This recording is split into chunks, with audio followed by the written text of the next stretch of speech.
Nous allons à présent recueillir l'avis de notre analyste politique Driss Essaoui sur cette rencontre au Parlement. Driss Essaoui, bonjour et merci d'avoir accepté notre invitation.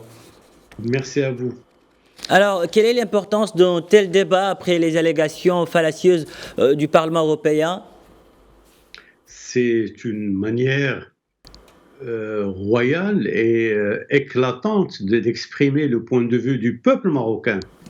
Ce n'est pas seulement les parlementaires, c'est surtout les représentants du peuple marocain qui ont pris la parole pour décrier ces attitudes, ces turpitudes du Parlement européen. Et en fait, c'est une petite minorité qui obéit au système du lobbying.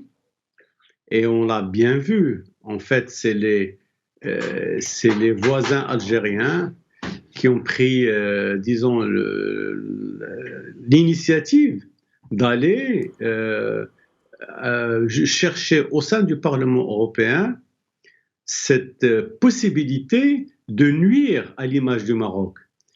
Et déjà, la réunion conjointe entre la première chambre, la deuxième chambre, où tous les membres du Parlement se sont exprimés de manière directe, de manière claire, ont exprimé leur désapprobation par rapport à cela. Alors, l'autre problème, d'ailleurs, vous l'avez dit dans votre commentaire, il y a des situations d'atteinte aux droits de l'homme, aux droits de la personne. Les violations directes, physiques, sexuelles sont aujourd'hui le produit de ce qu'on a vu par rapport à une personnalité du Polisario. Donc, comment voulez-vous que l'on puisse expliquer une telle situation ou accepter une telle atteinte à l'image et à la réputation du Royaume du Maroc? Je pense que ce qui a été fait au niveau du Parlement marocain est véritablement un acte de courage, un acte très, très direct, très clair de ce que devrait être la réponse du peuple marocain à ceux qui veulent l'atteindre. Mais aujourd'hui, on a une initiative du Parlement marocain qui a pris une décision très claire, celle de revoir ses relations avec le Parlement européen. Et cela est une affaire grave qui ne peut pas passer, on ne peut pas la passer sous silence. Et aujourd'hui, le Parlement marocain est véritablement la force qui permet au Royaume du Maroc de défendre sa réputation. Et vous l'avez dit aussi. Driss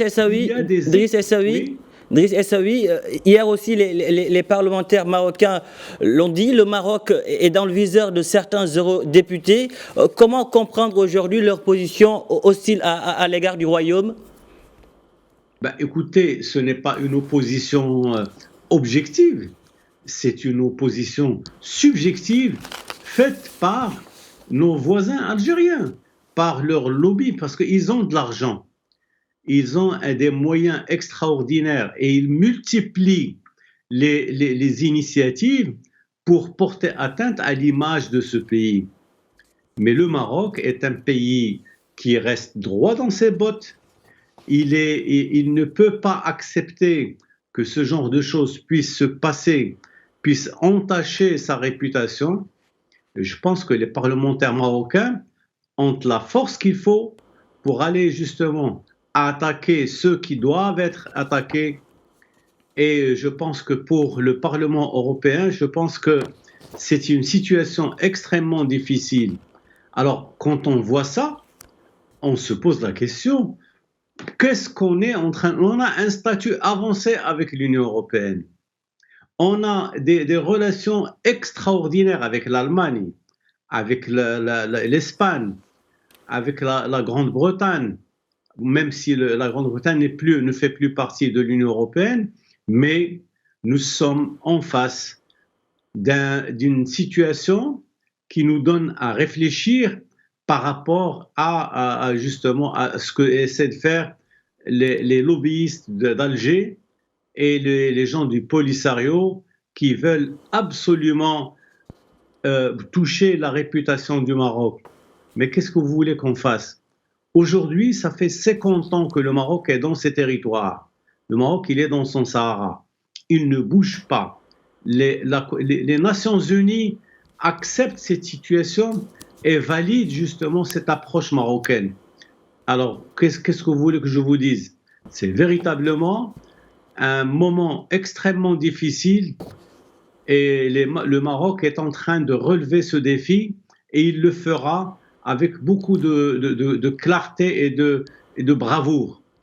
Le Maroc est en train de relever ce défi et il le fera avec beaucoup de clarté et de bravoure. Driss Essaoui, merci. Merci d'avoir répondu à nos questions. Je rappelle que vous êtes analyste politique et que vous étiez en direct de Rabat. Merci. Merci.